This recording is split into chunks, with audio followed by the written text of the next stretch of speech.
Last month, Greece took delivery of a new French-made frigate, part of a major $29 billion defence overhaul.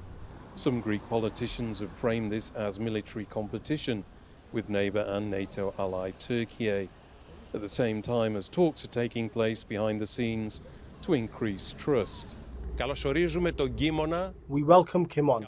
We welcome a new Greece, which will be respected by friends.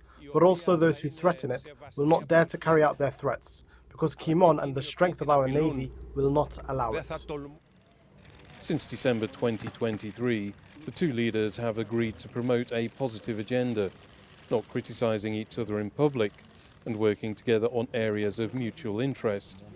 Türkiye says it's not threatening Greece and has no bad intentions, but the latest meeting takes place against the backdrop of more controversies, including a new cooperation deal agreed between Greece, Israel and the Greek Cypriots in December, which Ankara believes is meant to sideline Türkiye from the region, attempts by Greece to exclude Türkiye from the EU's new defence initiative, SAFE, and renewed talk by Greece about extending its maritime boundaries in the Aegean, some of which could overlap in areas that Türkiye says should be its own.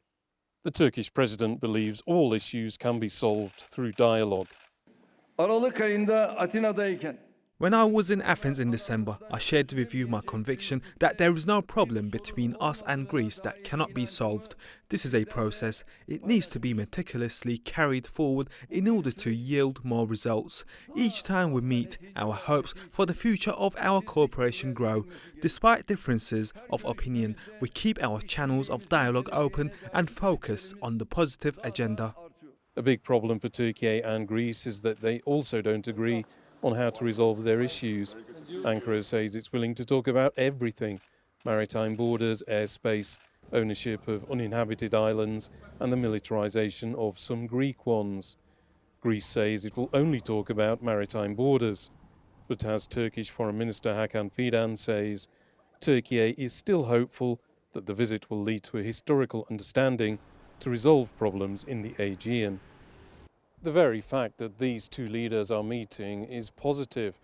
It's not expected that major issues of dispute will be resolved, but there could be agreement in less controversial areas, and that in itself could be progress and could also add to improved relations with the European Union. Andrew Hopkins, TRT World, Ankara.